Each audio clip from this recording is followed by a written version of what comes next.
Hello, I'd like to welcome you to the FDA Town Hall session at the 2020 International Symposium on Focused Ultrasound.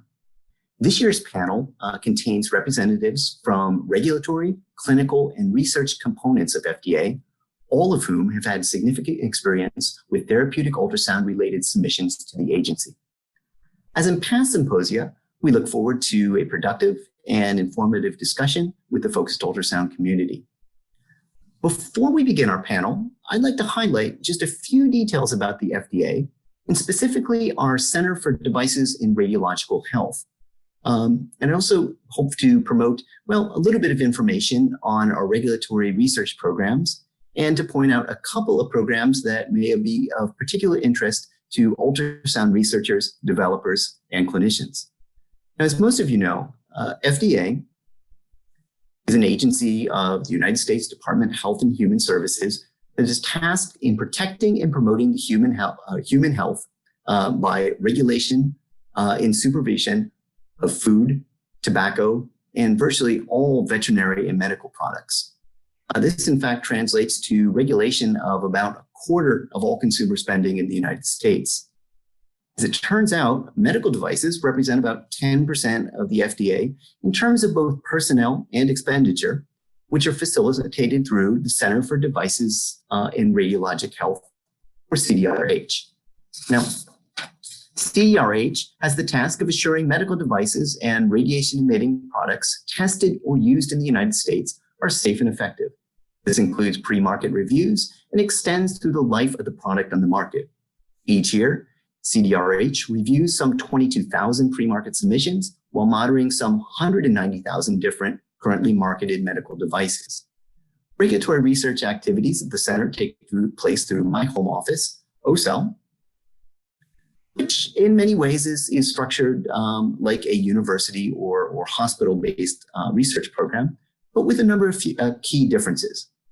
We have currently around 180 students and research fellows, with the students being associated with universities throughout the country. Research topics at OCEL contain a range of medical applications with a unique, united theme of performing work that will accelerate patient access to innovative, safe, and effective medical devices. OCEL, in fact, restructured this year to form a program areas that are aligned with both incoming submissions to CDRH as well as the type of submissions that we are anticipating to come out over the next 5 to 10 years. And the one program that stands out is clearly relevant to this group and is also particularly encouraging as a testament to the progress of the field is the inclusion of the program in therapeutic ultrasound. Our ongoing efforts in therapeutic ultrasound are to develop and promote tools and methods for better and more standardized and more better characterized ultrasound, as well as a better understanding of basic bioeffects. We perform this research in OCEL, but I think it's important to point out that our laboratories represent just one of the centers at FDA. Other centers also carry out extensive research activities in which we actively collaborate. For example, my research team has been collaborating with CDER, the Center for Drug Evaluation and Research, as well as extensively with CBER, the Center for Biologics Evaluation and Research, in developing microfluidic bioreactors for studying the effects of ultrasound in microbubbles at the cellular level. Well, research is a fundamental aspect of our day-to-day efforts for all scientists and engineers at OCEL, really. We also play a critical role in providing scientific input into the regulatory review process. For an ultrasound device, this might come in the form of an ultrasound safety review from our ultrasound group, but it also could include input from experts in electromagnetics, electronics, software, materials, toxicology, and other areas. So it's a broad effort to demonstrate safety of a product potentially, particularly complex products such as ultrasound. So when submissions, let's say more specifically focused ultrasound submissions come to the FDA, ultrasound safety becomes just one of the aspects that will be considered. Now, for mature product areas that are covered by many FDA-recognized international consensus standards, safety can be sometimes a rather straightforward process. The recipe, so to speak, is laid out in the standards. Fortunately, high-intensity therapeutic ultrasound has grown a list of standards, which is helpful for characterizing transducers in particular.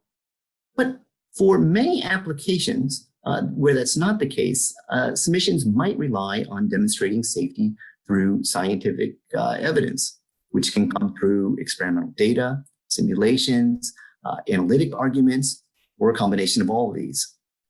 I'll point out that related standards in FDA guidances can also be helpful references, with the cautionary note that each of these documents is strictly intended only for the devices or purposes stated in individual guidance or standard. Conversely, these parameters or guidelines are not necessarily limits, and so in many cases, it might be advantageous for the submitter to perhaps exceed values in order to demonstrate efficacy while maintaining safety. The bottom line is we want to see evidence that a device that's submitted is safe. Now, one program area that's been devised to streamline, develop, and regulatory review is known as the Medical Device and Development Tool Program. This program was organized to support the development of validated and qualified methods, materials, and measurements with the goal of reducing the risk and uncertainty of device development by providing a set of tools and techniques accepted by the FDA. This is as opposed to assessing tools that are used by industry on a case-by-case basis. Now, for example, one ultrasound-relevant tool was submitted by Youngbo Liu from our Therapeutic Ultrasound program at FDA, and he submitted a TMM or tissue mimicking material for assessing the effects of therapeutic ultrasound devices before testing in humans. And this submission was just qualified last year. Now, we can address many of these sort of FDA programs as we progress through the live panel discussion. But before we begin, I just want to note that obviously all of the questions you have can't be answered today.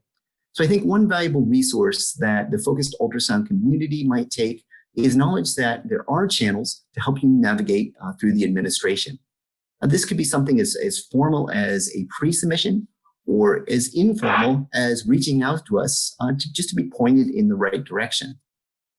For questions related to regulatory science and characterization that are related to ultrasound, we certainly welcome you to reach out to any of us in the OCEL labs.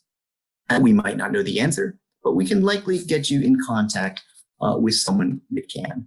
So with that said, I want to thank you, and I look forward to an interesting and productive panel.